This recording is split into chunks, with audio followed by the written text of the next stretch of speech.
আসসালামু আলাইকুম। আজকে আমি বানাচ্ছি চিংড়ি মাছের ভর্তা, একেবারে ঘরোয়া স্টাইলে, কিন্তু স্বাদ একদম রেস্টুরেন্টের মতো।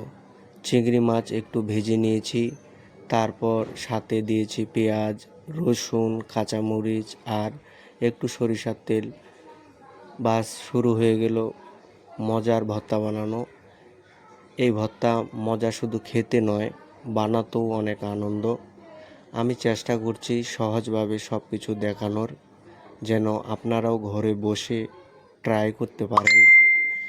আর যদি ভিডিওটা ভালো লাগে, একটা লাইক তো দেবেন, সাথে কমেন্ট করে জানাবেন আপনাদের ফেভারিট ভর্তার নাম কি।